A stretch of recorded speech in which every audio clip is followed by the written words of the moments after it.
So let's check out the output of this. So we'll have to first submit it.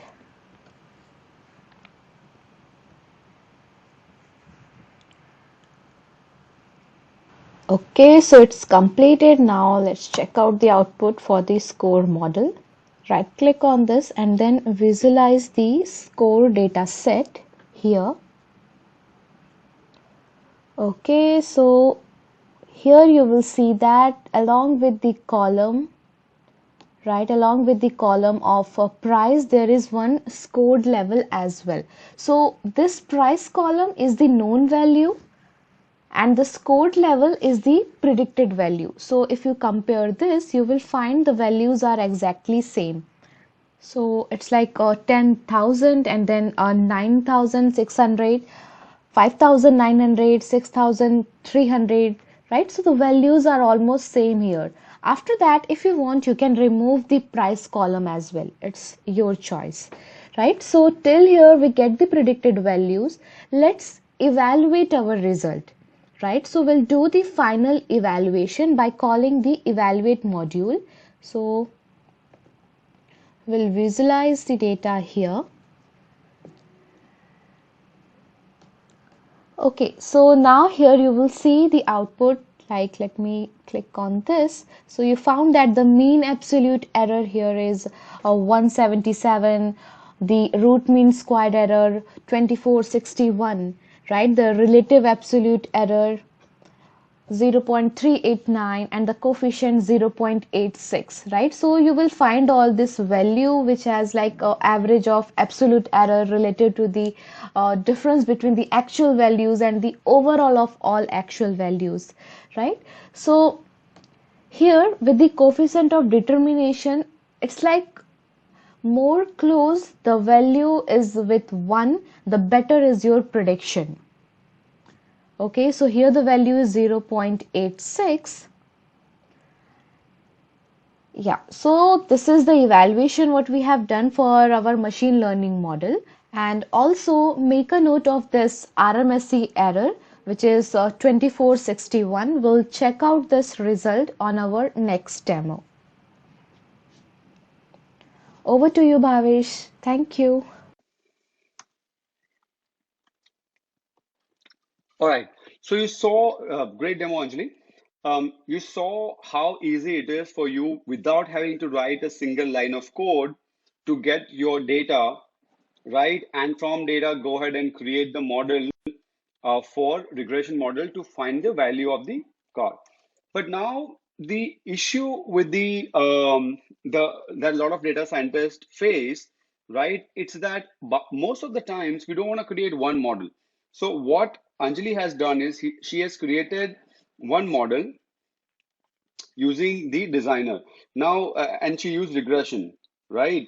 So like that, you can use a lot of things. You can use decision forest, right? You can use neural networks, and you have hundreds of algorithms that you can use to create hundreds of such models. Now for that, in the designer, I'll have to create 100 such pipelines.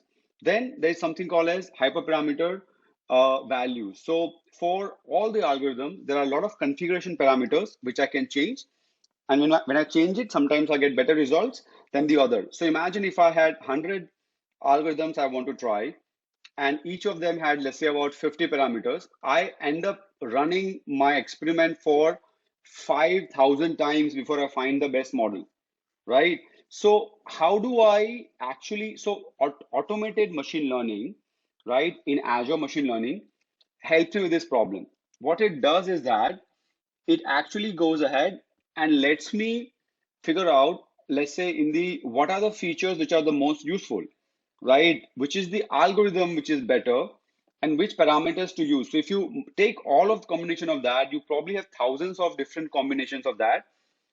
In automated machine learning, you can actually, give all the information, pick what you want to do, and it automatically creates different runs with different set of parameters. So you can imagine that in this one, the algorithm can be neural network, in this one it can be decision tree, in this one it can be decision forest, other regression, this is it, with different parameter set. And essentially it gives you what is the, let's say if you are in this case, we wanting the value of the car. So the parameters that we will have to use could be something like root mean square error, which is which is what we optimize for regression, right? And if it's something like classification, we have accuracy. So we figure it out. So it runs thousands of this different combinations and give us the ones which is the best. So according to it, it is saying that the combination of this particular one, right, which is number 4, is giving you the best outcome. It's giving you the best accuracy. Correct? So like that, you can choose what you want to optimize for, and it automatically does all this combination for you, right? So it saves. In my college days when I was, this is about 20 years ago, when I was in my master's, to do something like this would have taken me an entire semester because I'd have to manually do different runs, note down parameters in a notebook, and at the end of the semester, I would have found out the best model, right? This now can literally take 10 minutes. So without further ado, over to Anjali to show us the demo for machine learning, automated machine learning, to see how that behaves. And again, it's fully automated with drag and drop. And we can, the same exercise that we did earlier, which is we try to find the price of the car, right? Used car. But we just did one algorithm. In this one, Anjali will be using, many different algorithms, and it will still run automatically, give us the best model. So over to you, Anjali. Thank you, Bhavesh. So now we'll look out the demo for the automated ML. So if you remember earlier, we have created the ML model to predict the price of a car based on the make and technical specification. Now here again we are creating the same model but by using the automated ML, right? So to create the automated ML, what we have to do, you have to be on this machine learning studio. Right, so here in the machine learning studio you will find this automated ML. So click on it and then click on new automated ML run, and here we'll create one data set, right? So when you click on this, you will find these options: local files, or you want to take data from data store, or web files, or open data sets, right? So I'm selecting the from local files. So I will upload the CSV file locally from my PC, and here you have to give the name to your data set, right? And then give the description if you want, and leave the everything default and click next. Now here select the default workspace blob store and browse your local CSV file. So I will send this automobile price data raw file on the chat window, and also you will get the link on the Godoo's as well. So select your CSV file and then click next. So once the upload will be 100%, then you will be on next plate. So here now I am on settings and preview. So in this plate, what you have to do, you have to leave all the settings default and select the column headers. All files have same headers here, right? So when you select this, you will find all of this rows and the columns, right? So again, if you check out this, the normalized losses has a more number of missing values, correct? So then simply click next, and here is the schema. This schema is nothing but the rows and the column. So here I am excluding the normalized losses, and when you go down here you will find the price column. So the price column is a string here, so we have to change the price column from string to integer. Why? Because we have to apply the regression, and the regression is only applied for the numeric values, right? So I selected the integer. Now click next and simply click create, right? So once you will create this, you will find your data set ready.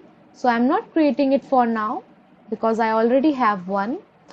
So once your data set will get created, you will find your data set here in the list. So once it's ready, click on this and then click next. And then here, if you have any existing experiment, you can select the existing or you can create the new one as well, right? So I'm selecting the existing one, and here we have to select the target column price, right? So here you have to select the target column price, and after that here you have to select your compute target. So let's suppose you want to create new compute target. In that case, what you have to do, you have to first select the size. So you can select either a DS1 V2 or a DS13 V2,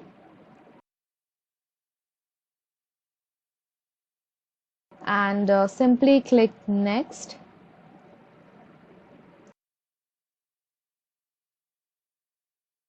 And give the name to your compute target.